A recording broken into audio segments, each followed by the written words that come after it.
Magandang gabi po sa ating lahat. Ang aking babasahin ngayon ay makikita sa ikadalawang kronika, kabanata 11, talata 1 hanggang 2. Ito po ang nakasulat.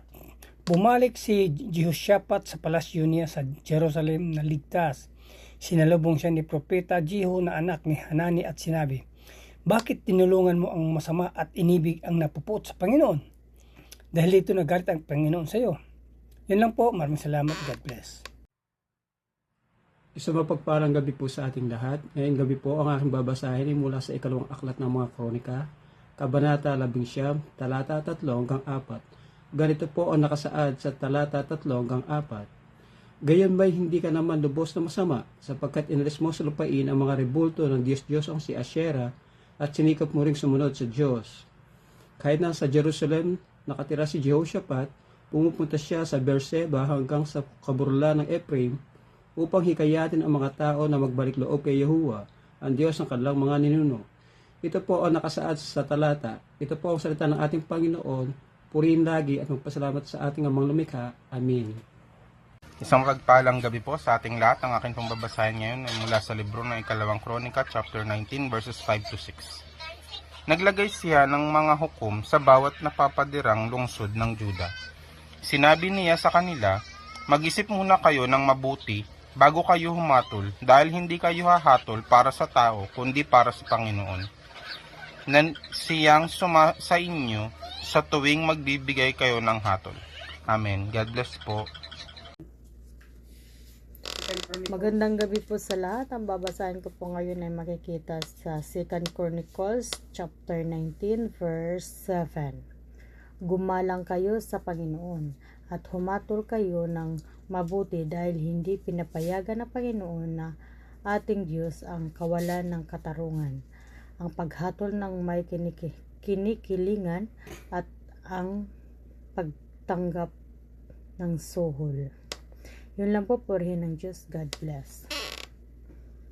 Good evening po. Ang aking Bible verse for today is from 2 Chronicles chapter 19 verses 8-9. Naglagay rin si Jehoshaphat sa Jerusalem ng mga hukom na binubuo ng mga Levita, mga pari at mga pinuno ng mga angkan ng Israel.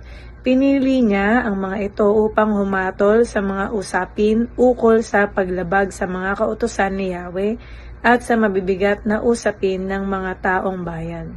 Sinabi niya sa kanila, "Gampanan ninyo ang inyong tungkulin ng may takot kay Yahweh ng buong puso at ng buong katapatan." Amen. Ang mabuting balita ng ating Panginoon. God bless.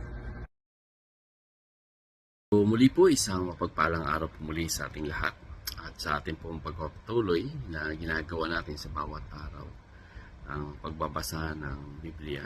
At tayo nga po ay nasa 2 Chronicles chapter 19 verse 10-11 ang ating pong babasahin.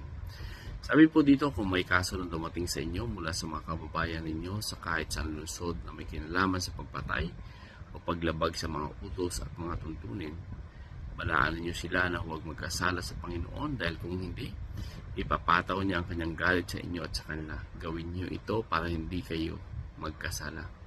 Kung may kaso tungkol sa Panginoon na hindi ninyo maayos, si Amaria na punong pari ang siyang mag-ayos nito, at kung may kaso tungkol sa gobyerno na hindi maayos, si Zebada na anak Ismael na pinuno ng lahi ni Juda ang siyang mag-aayos nito. Ang mga Levita ay tutulong sa inyo para matiyak na mapapairal ang hustisya.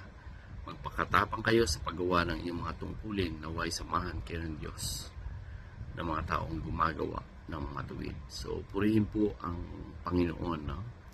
At dito ay makikita natin, no, na napakaganda yung babala dito, na kung sakali may kaso na dumating sa inyo, sa mga kabayan o kahit saan lungsod na may kinalaman sa pagpatay, paglabag sa mga utos tuntunin, balaan niyo sila na huwag magkasala, no?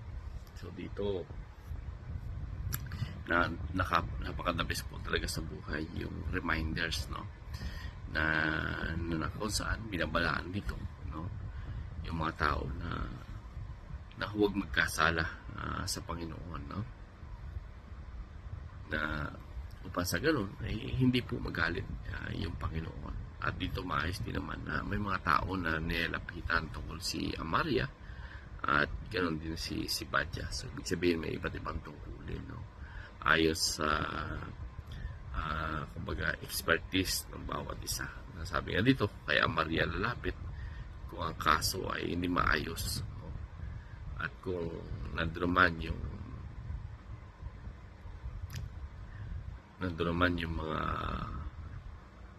bagay na ibang kaso naman, ay punta naman doon kay si Badja, no? At dito pinapakita na dapat tulungan ito ng mga lahi ng Levita upang sa ganoon ay matiyak na pinapaira ng justisya. So talagang napakabuti, no, ng paalala sa buhay ng bawat isa, na kung saan ito ay pinapaalala sa mga Israelita na yung justisya ay dapat maihain, no? So, purihin po ang Panginoon, and ang Panginoon po ang patuloy na mapurihan sa ating buhay. God bless everyone.